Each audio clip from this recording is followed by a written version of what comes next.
कई लोग होंगे बहुत मृत्यु से डरते हैं, हम वैसे बहुत लोगों को जानते हैं, मृत्यु का नाम सुनते ही महाराज उनके हाथ पैर कांपने लगते हैं। अरे हमसे ऐसी बात ना करो, मरने वरने की बात हमसे ना करो। क्यों भैया, क्यों ना करें? तुम पहली बार मरोगे या तुम्हारा कोई संबंधी पहली बार मरा है? ये जब से सृष्टि रची गई है तब से करोड़ों अरबों मर गए, करोड़ों अरबों मरेंगे। जितने मुझे सामने दिख रहे, एक भी ऐसा कह सकता है महाराज दुनिया मरे हम ना मरे? हाँ, कह सकता है? सबको मरना है, सबको पता है, तो फिर मरने से डर क्यों? मैं सत्य बता रहा हूं आपको, मरने से वही व्यक्ति डरता है जिसने अपने जीवन को आनंददायक तरीके से ना जिया हो, जिसने कृष्ण को समर्पित करके अपने जीवन को जिया हो। वो तो वहां पसार के खड़ा रहता है, बोले आओ और मुझे गले लगा लो, वहां पसार के स्वागत कर। इसलिए मृत्यु से घबराना नहीं है। किसी शायर ने कहा, बोले जो हवा मेरी जिंदगी चलाती है वही तो मेरे चिराग भी बुझाती है। अरे जो मौत के डर से घरों में छुपे बैठे हैं, भैया उन्हें खबर दो, मौत घरों में भी आती है, घरों में भी आती है। इसीलिए मृत्यु से घबराना नहीं है। एक बार शंकर जी के कैलाश पर सभा लगी थी, बहुत ध्यान से सुनिएगा। सारे देवता आ रहे थे। अच्छा, नारद जी सबका स्वागत करने के लिए द्वार पर खड़े।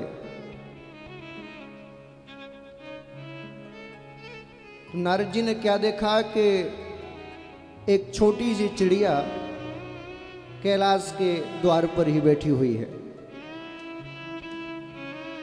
इतने में यमराज उधर से निकले और यमराज की दृष्टि उस चिड़िया पर पड़ी। बहुत ध्यान से सुनिएगा।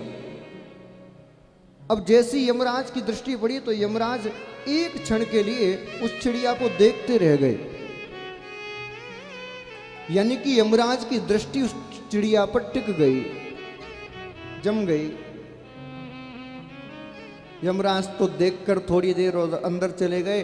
नारद जी के मन में विचार आया कि जिस पर यमराज की दृष्टि पड़ गई हो, समझ जाओ वो जल्दी मरने वाला है। अब इसका ज्यादा उम्र मुझे लगती नहीं। नारद जी ने कहा, मैं तो संत हूं, मेरा तो काम ही है विपत्ति को टालना। एक काम करता हूं, इस चिड़िया को ऐसी जगह पहुंचा देता हूं जहां यमराज पहुंच ही ना सके। तो तुरंत गरुड़ जी से प्रार्थना की, बगल में ही खड़े थे। बोले गरुड़ जी, बोले हाँ, हमारा एक काम करोगे? बोले बताओ। बोले इस चिड़िया को अपने पंजों में दबाओ और इतनी दूर छोड़ के आओ कि यमराज जी पहुंच ही ना पाए।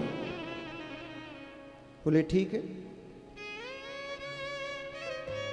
तुरंत गरुड़ ने उस चिड़िया को अपने पंजे में फंसाया और लाखों करोड़ों मील दूर जाके एक गुफा के अंदर उस चिड़िया को छोड़ के और आ गए।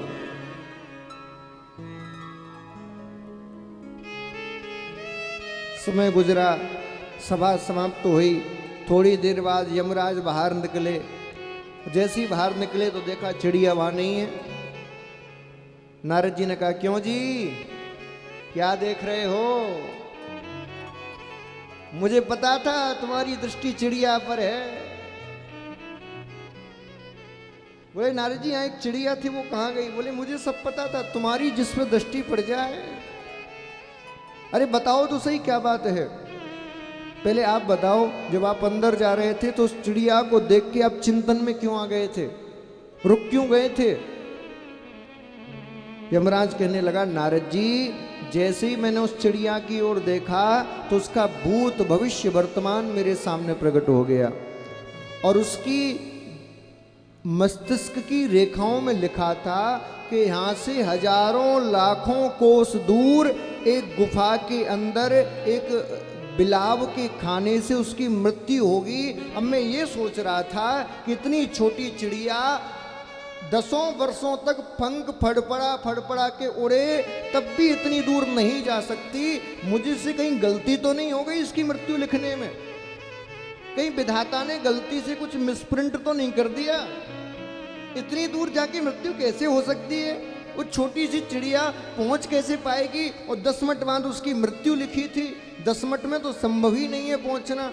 अब मैं ये सोच रहा था कि वो पहुंचेगी कैसे। नारद जी ने माथे पे हाथ रखा, बोले हे भगवान। बोले क्यों, क्या हो गया?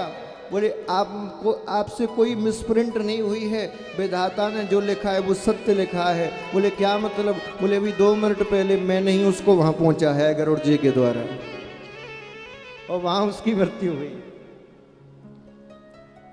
तो कहने का भाव, जिसको जहां जिस घड़ी मृत्यु आनी है, संसार की कोई ताकत नहीं रोक सकती। तो भैया जब पक्का है कि हमें मरना ही है, तो फिर घबराना किस बात का?